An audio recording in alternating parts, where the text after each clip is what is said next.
Bom, pessoal, continuando a aula, então a gente vai falar agora sobre a classificação de Engel. Tá? Essa classificação, nesse primeiro momento, eu vou falar sobre a classificação dentária. Tá? Então a gente vai ter a classe 1, a classe 2 e a classe 3.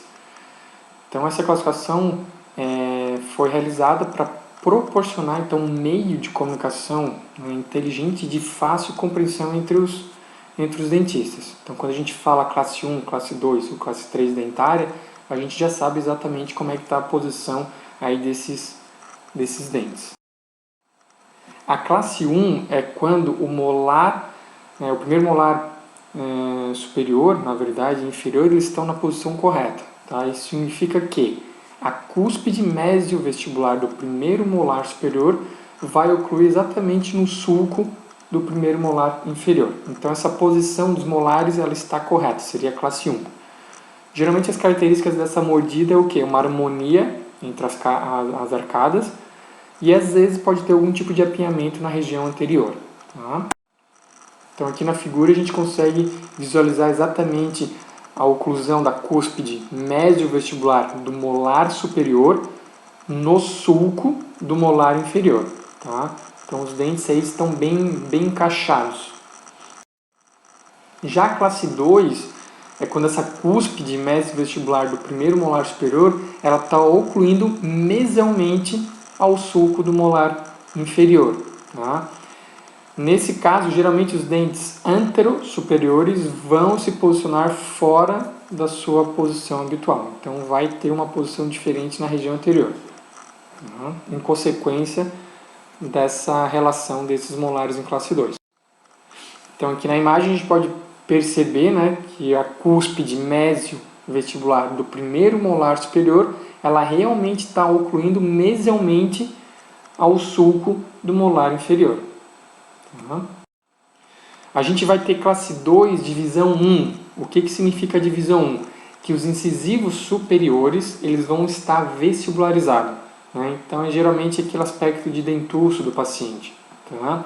Ou seja, a relação continua classe 2 lá nos molares, só que ela é divisão 1 porque os dentes superiores, os incisivos superiores, eles vão estar vestibularizados.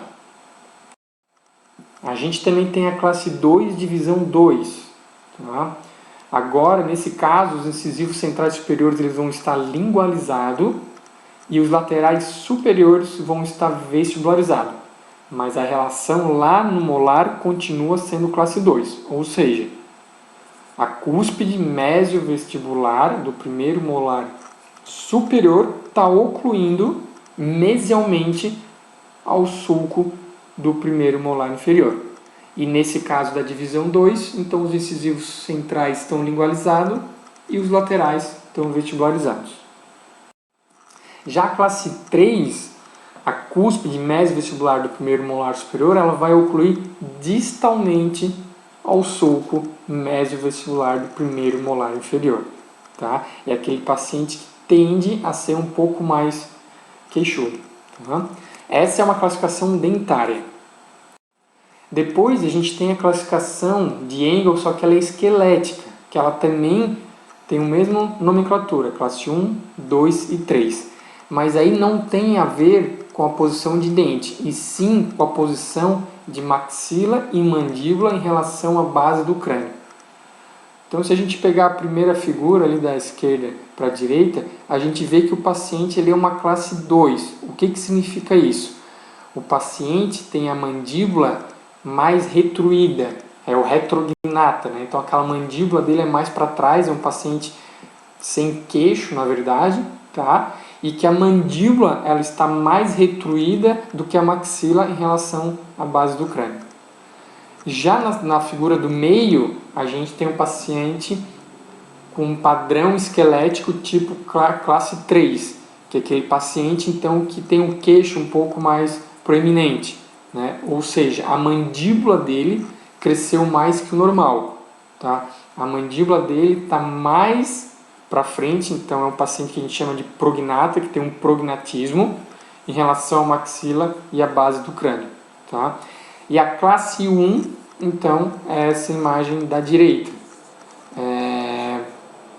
é aquele paciente que tem a relação maxila e mandíbula, ok, em relação à base do crânio. Tá? Isso é uma classificação esquelética, é a relação da maxila, da mandíbula com a base do crânio. Mas, por exemplo, nada impede de eu ter um paciente classe 1 esquelética, ou seja, a relação maxila e mandíbula está ok, o perfil dele está ok, só que se a gente for fazer um exame clínico, né, ver posição dentária, ele pode ter uma posição dentária, por exemplo, classe 2, mas o perfil dele, né, a posição esquelética dele está correta. E aí que é a diferença, por exemplo, da questão da ortodontia e da ortopedia. Se esse paciente tem uma posição esquelética perfeita, uma classe 1, e tem uma posição de classe 2 dentária, o tratamento ele é só ortodôntico, porque o que eu tenho que movimentar é somente dente. O problema do paciente está na parte da posição dentária. Agora, se eu pego um paciente que às vezes, por exemplo, um classe 2 ou um classe 3 esquelética, só movimentação dentária não vai resolver o caso do paciente, porque o problema dele não está só em posição dentária, tem relação de crescimento, de estrutura óssea, então o problema é esquelético. E se esse paciente, por um acaso, for um paciente que já é adulto, que já passou da fase de crescimento, esse paciente, obrigatoriamente, para ele ter uma oclusão aceitável ou até uma oclusão ideal, ele vai precisar de uma cirurgia ortognática. Se esse paciente tiver em crescimento, ele vai ter o tratamento da ortopedia funcional dos maxilares, que são um tratamento com aparelhos móveis para a gente melhorar a questão esquelética desse paciente. Tá ok?